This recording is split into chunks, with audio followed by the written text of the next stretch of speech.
안녕하세요. 저는 디자인 큐브 종합건설이라고 하는 시공회사를 운영하고 있는 종합건설 회사의 대표 김성미라고 합니다. 우리 예비 건축주님들께서 궁금해하시는 5가지 정도의 질문을 가지고 경험한 바들을 잘 풀어드려 보려고 이 자리를 마련하게 되었습니다. 사실은 우리 예비 건축주님들께서 가장 궁금하신 부분이 얼마가 들어갈까요? 있지 않을까 싶어요. 그 마음 정말 이해가 돼요. 그래서 데이터적인 걸로 말씀을 드리면 아파트 같은 경우는 분양할 때 뭐 평당 얼마, 뭐 분양 이렇게 이제 제시하는 가격들이 있어요. 그들은 이제 다 똑같은 것을 일괄되게 짓는 거니까 우리가 기성복이라고 생각하시면 되거든요. 건축은 그렇게 개인 맞춤 나만의 집이라고 생각을 하시면 돼요. 저는 가장 처음 고객님한테 그럼 고객님이 원하시는 계획하시는 예산안은 얼마일까요? 부터 저도 반대로 역으로 질문을 드리고 그 질문에 맞춰서 고객님이 계획을 이제 좀 현실적이지 않게 잡고 계신 부분이 있다고 한다면 수정하고 빼고 또 부족한 부분은 더하고 이렇게 만들어냅니다. 전원주택 같은 경우는 평당 이제 800만 원에서 좀 플러스로 많이 돌아서는 경우이고요. 그리고 우리가 다가구 주택이나 그런 상가주택 같이 조금 더 수익형 주택이라 공간으로 이제 우회로 더 많이 쌓아 올리는 경우에는 한 600만 원에서 700만 원 정도의 비용을 들여서 그렇게 건축을 주로 하고 있습니다. 두 경우의 사례를 한번 설명드려 볼게요. 한 경우는 전원주택, 그분들의 나이는 40대 일반적인 직장 생활을 하는 부부들이셨고요. 아이들 2명이 10살 정도, 12살 정도 하는 이제 아들이 2명 있었어요.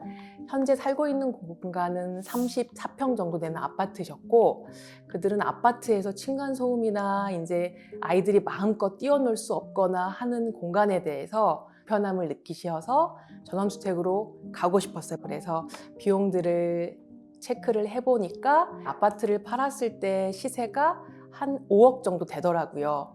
그러고 이들이 가고 싶은 주택을 도심에서 멀지 않으면서 5억이라고 하는 예산을 가지고 움직일 수 있는 땅은 한 120평 정도이고 건축은 한 층에 한 25평 정도에서 약 50평 정도 되는 건축을 지어드리면서 실질적인 비용을 7억 정도라고 하는 비용으로 맞췄어요. 아파트에서 살았던 비용보다는 2억이 더 플러스가 된 셈인데, 하지만 그들이 얻은 공간은 아파트 안에서의 34평 내부만 얻는 것이 아니라 그 외에 마당, 120평의 마당과 50평의 건축을, 주택을 갖게 되었어요.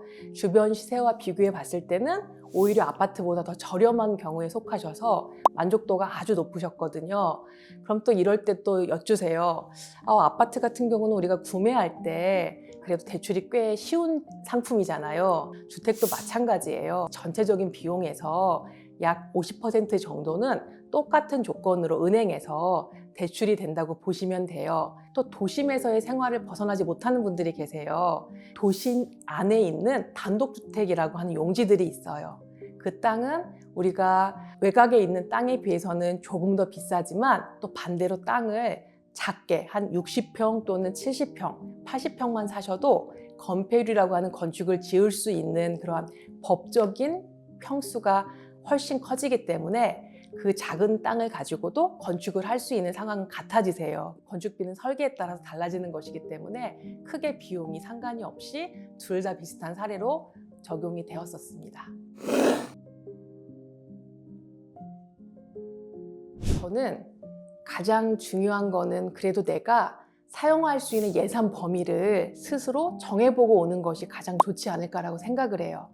우리가 막상 그 건축을 해내기 위해서는 예산이 정말 중요하거든요.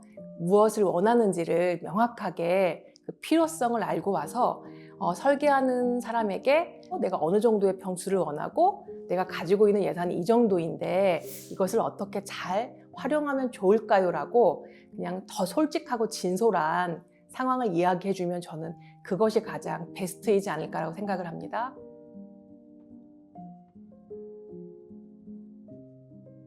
네, 모두가 다 열심히 하겠지만 그래도 우리 고객님들한테 도움이 되기 위해서 굳이 생각을 해본다면 고객님이 말하는 비용에 우선은 해줄 수 있다고 호언장담하는 회사들.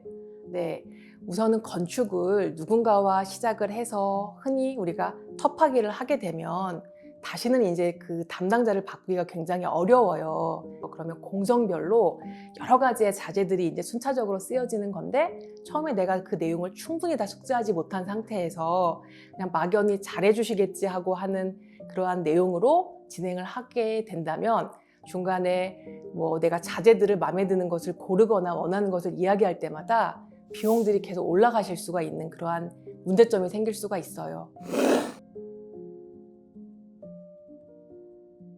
건축사 사무소는 보통 이제 우리가 설계, 그리고 인허가, 이렇게 이제 도면을 그려주시는 그러한 회사들을 건축사 사무소라고 표현하고요.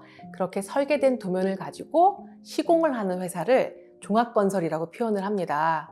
엔지니어링이라고 하는 표현은 우리가 다 모든 일이 기술자, 전문직으로서 해야 되는 일들이기 때문에 요즘에는 조금 더 토탈적으로 그렇게 복합적인 이름을 붙여서 엔지니어링이라고 하는 이름을 쓰기도 하는 곳이니까요. 이름은 같아 보이지만 각자 하는 일이 조금씩 다른, 이 모든 일을 한 번에 시스템을 갖추고 일을 하는 그러한 회사도 있습니다. 저희 같은 경우는 저희가 이제 설계부터 시공까지 혹은 내부의 가구에 관련된 모든 인테리어까지 함께 작업을 해서 고객님한테 여러 군데를 다니면서 모르셔서 헤매는 그러한 불편함을 저희가 없애드리고요. 또 처음부터 고객님의 예산과 모든 것을 맞춰서 함께 책임지고 가다 보니까 마무리까지 더 좋은 결과물과 계획하는 예산안에 맞는 그런 건축물이 나오고 있습니다.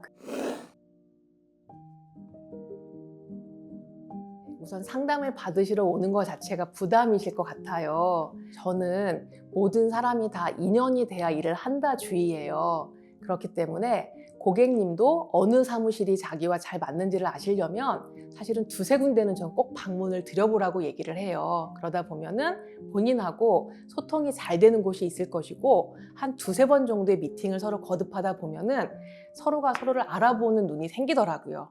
그 무렵에 이제는 일을 더 구체적으로 진행하기 위해서는 또 그 일을 어떻게 예산에 맞게 편집하여야 될지도 함께 다 회의를 해야 하기 때문에, 그때부터는 저희들이 이제 함께 같이 한 계약을 진행하게 됩니다.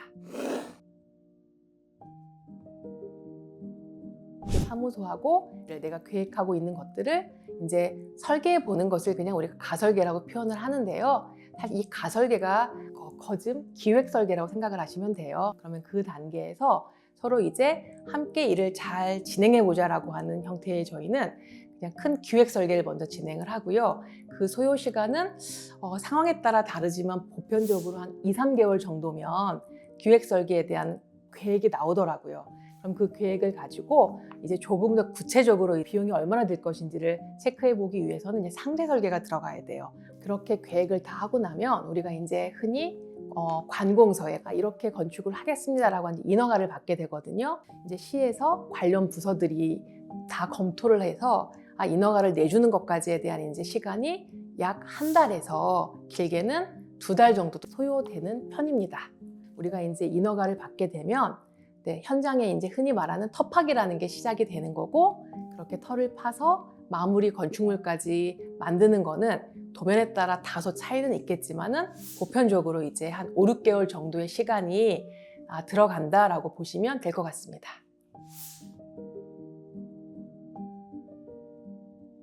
맞아요.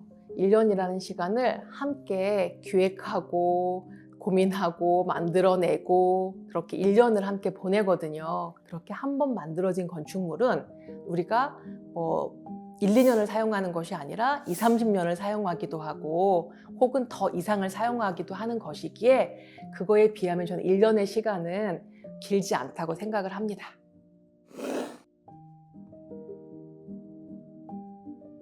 저는 이제 부지를 볼 때는 아까 우리가 건축법적으로 인허가나 이런 부분에 문제가 없는지, 혹은 그 토지가 갖고 있는 컨디션에서 주변에 잘 어우러질 수 있는지, 그리고 그 토지에 우리가 건축물을 잘 만들어 놨을 때 부가가치가 잘 유지가 될 수 있는지 하는 부분들을 두루두루 함께 살피고요. 저희 회사에 연락을 하셔서 그 땅에 대한 상황을 상세하게 설명을 해주시고 번지수 알려주시면 저희가 이제 같이 법적인 근거도 체크해보고 현장에 나아가서 함께 살펴보기도 하고 고객님이 원하시는 공간을 어떻게 찾아드릴지를 함께 검토해 드리니까요. 그냥 너무 어렵게 생각하지 마시고 어디든지 문을 두드리셔서 본인이 마음에 담고 있는 이야기를 저는 밖으로 소리를 내면 되지 않을까 이런 생각을 해봅니다.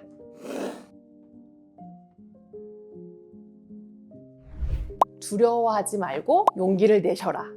내가 자신이 없으면 그 기회를 뒤로 미룰 수도 있는 거고 또 혹은 전문가들하고 상담을 하다 보면은 의외로 방법이 쉽게 풀릴 수도 있거든요. 예비 건축주라고 한다면 무언가 내가 나만의 공간을 갖고 싶은 꿈을 가진 분들이실 거 아니겠어요? 그러면 그런 분들이 그냥 무조건 돈이 많이 들겠지?